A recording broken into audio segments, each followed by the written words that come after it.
What a crowd. Good morning, everyone. My name is Jorge España. I teach Spanish and bilingual social studies here at West Aurora High School.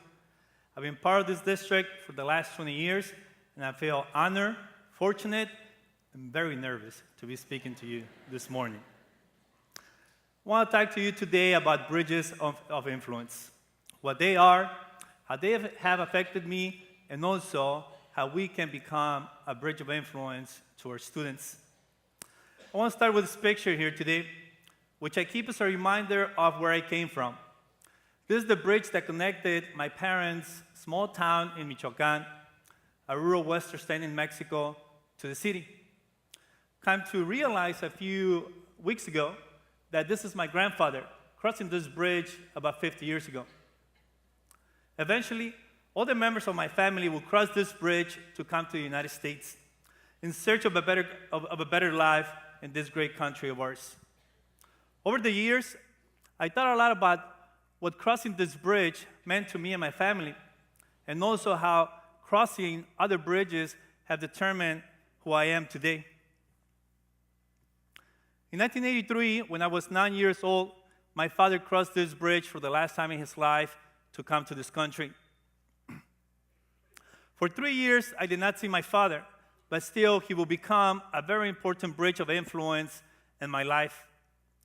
When he came to Chicago, he found work in a factory, the same factory where he would retire only a few years ago. You see, in the many years that he worked there, I don't remember my dad taking that many days off for being sick or tired. Coming to the United States without documents, it's not only very dangerous, but also very expensive.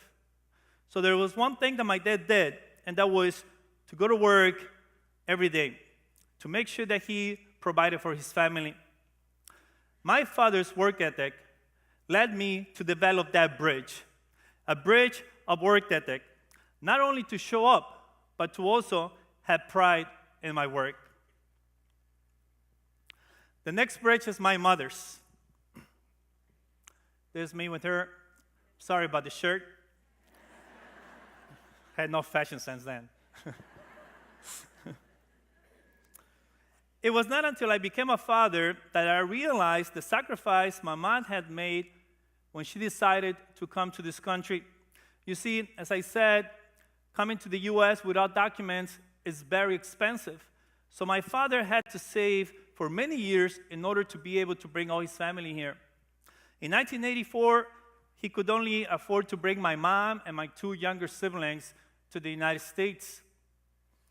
And it was not until later that he would bring everyone else.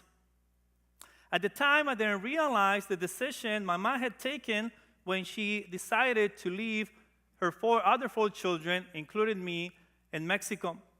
Now, I realize that the sacrifice she made, it was to provide a better life for her and her family. My mom's bridge led me to understand the value of sacrifice, and that the bigger the sacrifice, the bigger the reward.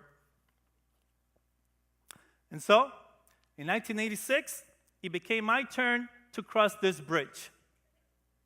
This is me in Los Angeles with my tío and my brother Juan, thinking that he had a career as a double for Sylvester Stallone. Cobra, some of you remember that movie? He didn't make it. So I joined my family in Chicago, and after graduating from middle school, I went to Tilden High in the South Side, which was a very interesting experience, to say the least. There, I was fortunate to have Mr. Cruz as a coach and as a teacher. In a place where possibilities were very limited, Mr. Cruz was able to make us see the possibilities we had if we wanted to see them. I had Mr. Cruz as a math teacher and as a coach. I don't remember much of the math he taught us, but I do remember his passion and love for teaching and coaching. His ability to relate to us and open a world of possibilities changed my life. Mr. Cruz's bridge of influence led me to see that the opportunities and possibilities in my life were only limited by my desire and my motivation. So I made the decision to go to college, which was an enormous challenge. You see, reading and writing well below grade level is not a very good way to start college. I tell my students a story that one of the most embarrassing moments in my life, other than this one, was my first year at Aurora University, when I realized how ignorant and unprepared I was for the requirements of college work. Fortunately, for those 4 years, I had Dr. Palmer as a professor, as an advisor.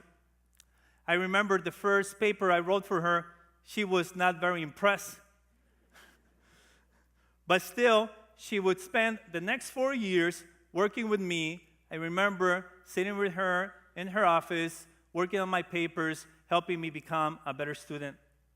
Dr. Palmer's commitment to me as a student, as a human being, was unquestionable. She not only saw me as I was, but also as I could be. Dr. Palmer's bridge of influence led me to strive for excellence without making any excuses. In college, I also crossed another bridge of influence that was critical in my success. And that was my bridge of friendship with Arturo Juarez. Here we are. I don't know why we're giving the peace sign. We met the first week of college and have spent the last 20 years becoming educators, parents, and old.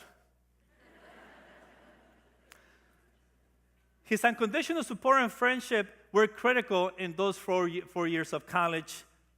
Arturo's bridge led me to see that I was not alone, and that like us, there were many others that share our story. Thank you, Arturo, for your friendship.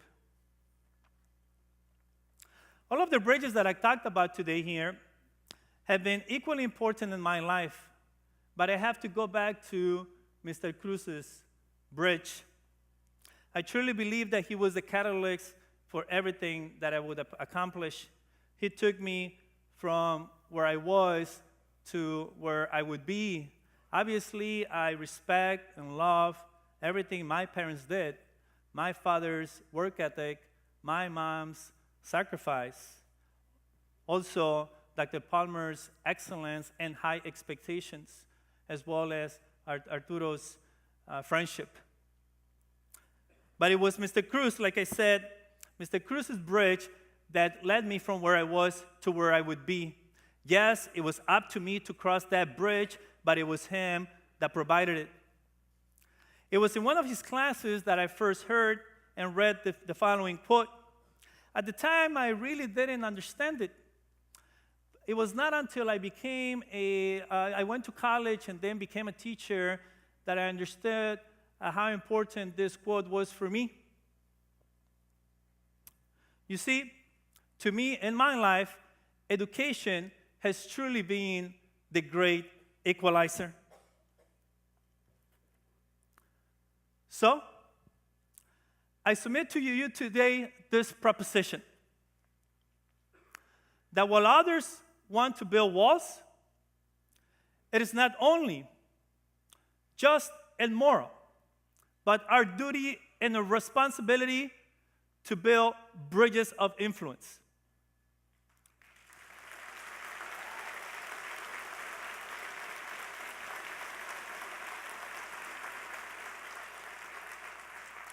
Thank you very much. That if we want to make sure that this quote still applies to our students, we must build bridges. Bridges of justice, equality, and compassion. But not only that, we must also build bridges of work ethic, excellence, and responsibility. Yes, it is up to our students to cross them, but we must build them. And if we do, I guarantee that our students will eventually build their own bridges for themselves and others to cross. Thank you very much.